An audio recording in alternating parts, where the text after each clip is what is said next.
Hi guys, welcome back to my channel. आज हम discuss करने जा रहे हैं बीएड का एक बहुत important topic which is sensitivity in raising queries. It is very important aspect of education. जैसे सेंसिटिविटी इन रेजिंग क्वेरीज का अगर मीनिंग समझे कि जब बच्चा क्वेश्चंस पूछता है क्लास में, क्वेरीज वो अपनी पूछना चाहता है, तो उस टाइम पे क्या हमें पॉइंट्स एज एन एजुकेटर हमें याद रखने चाहिए। First point is create a safe environment. Like मतलब उस बच्चे को सेफ फील हो। जब आप कहीं पे कंफर्टेबल फील करेंगे तभी आप वहाँ पे बात जवाब कर सकते हैं। अगर आप वहाँ पे कंफर्टेबल ही नहीं फील कर रहे हैं तो आपका मन ही नहीं करेगा, आपने बस सुना और आप चुपचाप चले गए, बैठे थे, सुना और चले गए। तो first main point is you have to remember during your class you have to create a safe environment. जैसे इसमें लिखा हुआ है, just like in a classroom imagine you are hosting a group discussion with friends, one of your friends expresses an opinion that you don't agree with. Instead of dismissing their opinion or making them feel uncomfortable, you respond sensitively by saying, I see your point, but I have different perspective. Can we discuss this respectfully? इसका सीधा सीधा ये मतलब है कि class में आप पढ़ा रहे हैं, आप कोई टॉपिक बता रहे हैं, उसमें बच्चा क्रॉस क्वेश्चन कर सकता है। तो अगर वो ऑब्वियस है कि वो बच्चा है, उसकी कुछ क्वेश्चंस होंगे, कुछ क्वेरीज होंगी, आप उसको क्लियर कर दो।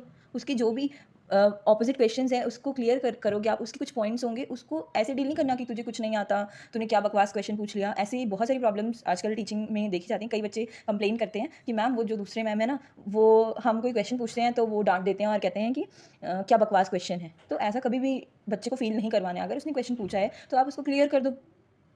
तो सबसे पहले सेफ एनवायरनमेंट क्रिएट करना है, बच्चे को रिस्पेक्ट देनी है कि वो रिस्पेक्टफुली अपना क्वेश्चन पूछ पाए, और पूछने के बाद आपको उसको जवाब भी देना है, आंसर भी देना है इसके क्वेश्चन का। Okay, now second point is active listening. Active listening का मतलब हो गया, मान लो कि आपने कोई जनरल एक टॉपिक चल रहा है क्लास में और आपने बच्चे से बोला कि आप अपने पॉइंट ऑफ व्यू दो उस पे। तो वो बच्चा है, आपने अभी टॉपिक स्टार्ट कराया है, वो कुछ भी कहीं की भी बात बता सकता है। तो ऐसा नहीं कि उसने 2 लाइनें बोली, अभी उसके माइंड में और भी 3-4 लाइनें, लेकिन आपने उसको 2 लाइनों पे ही कहा कि चल ठीक है बस रहने दे। नहीं, ऐसा नहीं है कि उसकी पूरी पूरी बात को आप सुनो, ताकि उसको फ़ील हो कि हाँ, मैम ने मेरी पूरी बात सुनी। तो एक्टिव लिसनिंग भी बहुत ज़रूरी है। तो कहीं पे भी, ये सिर्फ टीचर और स्टूडेंट के बीच में नहीं, ये एक्टिव लिसनिंग हर जगह काम आती है कि अगर कोई बच्चा कोई भी आपके सामने बोल रहा है तो उसकी पूरी पॉइंट ऑफ व्यू को आपको सुनना है, फिर अपनी बात रखनी है। उसके बाद थर्ड पॉइंट है respecting differences.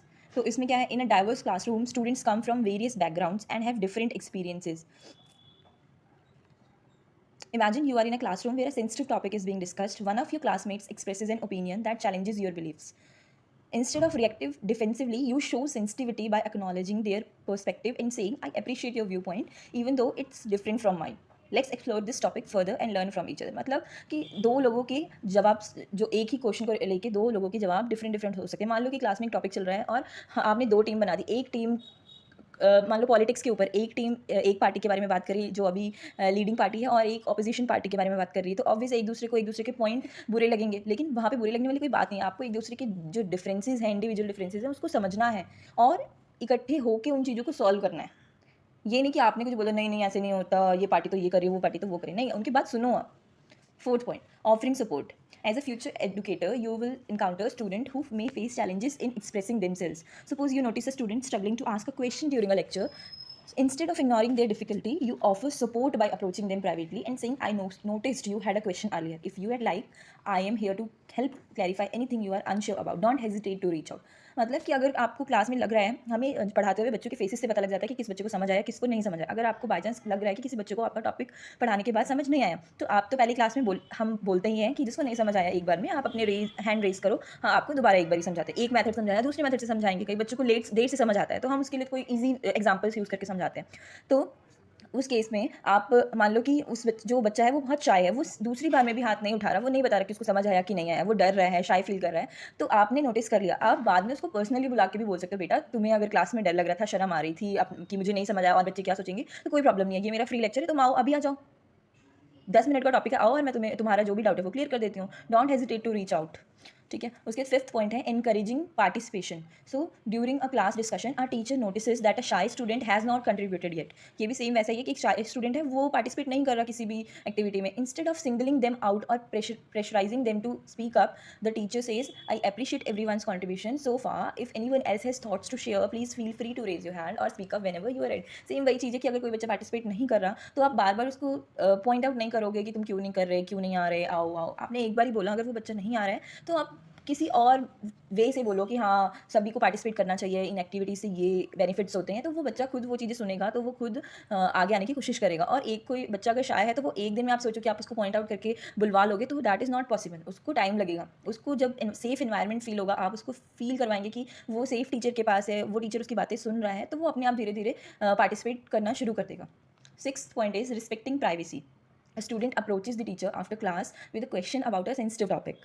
Instead of discussing it openly in front of the class, the teacher suggests, I'm glad you came to me with your question. Let's schedule some time to talk in private where you can feel comfortable discussing your concerns without any pressure. इसका meaning ये है सीधा सीधा कि मान लो इससे हम एक सिंपल सी कोई स्टूडेंट है, अगर वो क्लास में आप उसको कोई बात करनी है, इट मे बी पर्सनल बात भी हो सकती है, या किसी टॉपिक, कोई बायो का टॉपिक हो गया, उसको नहीं समझ आया और वो क्लास में नहीं पूछना चाह रहा, तो वो आपको पर्सनली आके अपनी कोई भी बात हो गई जो वो पूरी क्लास के सामने नहीं पूछना चाह रहा, प्राइवेसी हो गई या किसी भी वजह से, शाइनेस की वजह से, तो वो आपको पर्सनली स्कूल में फ्री टाइम में मिलके आपसे वो डिस्कस कर सकता है, और आप उसको इंश्योर करोगे कि हाँ ठीक है बेटा, तुम्हारी जो बात है वो प्राइवेट ही रहेगी। वो ऐसा कुछ नहीं है कि तुम क्लास में तुम शाय फील कर रहे थे तो मैं ये बात जाके क्लास में बता दूंगी, नहीं, तुमने अगर वो बात मुझे प्राइवेट में प्राइवेसी में बताई है तो वो प्राइवेसी में ही रहेगी, ठीक है। तो इस तरह वो बच्चा कंफर्टेबली आपसे अपने पॉइंट्स किसी भी पॉइंट पे बात कर पाएगा। उसके बाद 7th पॉइंट है validating emotions. A student expresses, ये भी कुछ वैसा ही मिलता जुलता है कि a student expresses frustration during a one-on-one meeting with the teacher about not understanding a concept. Instead of dismissing their feeling or telling them to try harder, the teacher acknowledges their emotion by saying, I understand that this topic can be challenging and it's okay to feel frustrated. Let's work together to find a solution that works for you. इसका simple सा ये मतलब है कि अगर कोई बच्चा पहली बार में आपने कोई टॉपिक समझाया और उसको समझ नहीं आया, आपने दूसरी बार समझाया उसको नहीं समझ आया, होते हैं कई बच्चे ऐसे, तो उसमें वो बच्चा भी फ्रस्ट्रेटेड फील कर रहा है कि मुझे ये टॉपिक क्यों नहीं समझ आ रहा, तो उसमें उस बच्चे को ये नहीं बोला कि तुम्हें नहीं हो सकता, तुम इस टॉपिक को छोड़ दो, मतलब ये टॉपिक तुम्हारे लिए टफ है, तुम इसको नहीं कर सकते, नहीं, ये वैलिड पॉइंट नहीं होते। उसको इमोशनली ये चीज़ों को टैकल करना है कि बेटा कोई बात नहीं, अभी ये टॉपिक टफ है, इसको हम कुछ पार्ट में डिवाइड करके धीरे धीरे करेंगे, आप अभी ये पार्ट करो, अभी इसको 4-5 दिन आप इस पर मास्टर करो, ये टॉपिक जब आपको आ जाएगा तो उसके बाद वो टॉपिक आप करो तो वो ज़्यादा अच्छे से होगा, तो आप कोई और मैथड निकालो उसके लिए, ठीक है। उसके बाद 8th पॉइंट है providing multiple avenues for queries. So इसमें है recognising that not all students are comfortable asking question in front of the class, a teacher offer various ways for students to seek clarification. This may include using an anonymous question box, sending emails और scheduling office hours for individual consultation. इसमें भी वही हो गया कि बच्चों को अपनी मन की बात, अपनी क्वेरीज, क्वेश्चन पूछने के लिए, अगर वो क्लास के सामने, पूरी क्लास के सामने आने में शाय फील कर रहे हैं, डर रहे हैं, ऐसा कुछ भी हो रहा है, तो आप उनको कोई और वे से, आपने मतलब आज बोला कि आज हम एक एक्टिविटी करते हैं जिसमें बच्चों के मन में जो भी क्वेश्चन है, जो हमने पिछले 10 दिन में टॉपिक किया, अगर आपके मन में कोई भी है तो आप 2-2 स्लिप बना के या एक स्लिप में जितनी भी क्वेरीज हैं आपकी, एटलीस्ट 5 क्वेश्चन आप लिख के इस बॉक्स में रख दो, और उसमें आपको अपना नेम नहीं लिखना है, तो इससे बच्चे का डर भी खत्म हो जाएगा। नेम लिखवा भी सकते हैं, कोई प्रॉब्लम नहीं है, बच्चा लिख तो देगा ही, आपने नेम वहाँ पे सबके सामने नहीं बोलना है, आप बोल भी दोगे तो कोई प्रॉब्लम नहीं है, बच्चा सिर्फ आने में डर रहा है, उसका नाम वहाँ पे बताने में ऐसा कोई इशू नहीं। तो आप वो स्लिप्स जब इकट्ठे हो गए, अब आप स्लिप्स होंगी तो आप अगले 1-2 दिन में उन स्लिप्स पे जितनी भी प्रॉब्लम होंगी, जो कॉमन क्वेश्चन होंगे, आप जब उसको सॉल्व करवा देंगे तो वो सभी बच्चों की प्रॉब्लम सॉर्ट आउट हो जाएगी, तो उनका वो शाइनेस वाला जो था वो भी प्रॉब्लम भी सॉल्व हो जाएगी, बिना सामने आए ही उनको बैठे बैठे वो प्रॉब्लम का सोल्यूशन मिल गया। उसके बाद 9th एंड लास्ट पॉइंट है सेटिंग अ पॉजिटिव एग्जाम्पल।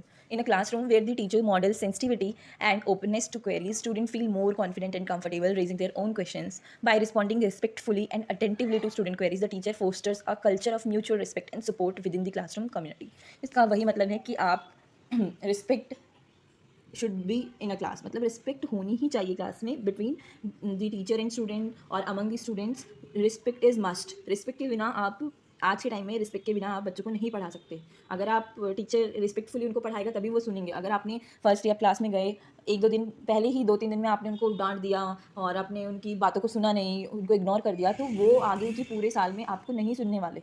तो स्टार्टिंग के ही कुछ दिनों में आपको उनको ऐसा फील कराना है, एकदम पॉजिटिव एटमॉस्फेयर बनाना है क्लास में कि हाँ मैं यहाँ पे हूँ, आई रिस्पेक्ट योर व्यूज़, तो आप जो भी बोलेंगे वो मैं सुनने के लिए रेडी हूँ, और आपकी जो भी पॉइंट डाउट्स हैं वो भी मैं क्लियर करने के लिए रेडी हूँ। तो आपको हर चीज़ के लिए रेडी होना पड़ेगा। तो अगर आप रिस्पेक्ट करेंगे एज एन एजुकेटर तो स्टूडेंट्स अपने आप रिस्पेक्ट देंगे, लेकिन आज के टाइम में अगर टीचर रिस्पेक्ट नहीं देगा तो बच्चे रिस्पेक्ट नहीं करेंगे, कुछ भी हो जाए।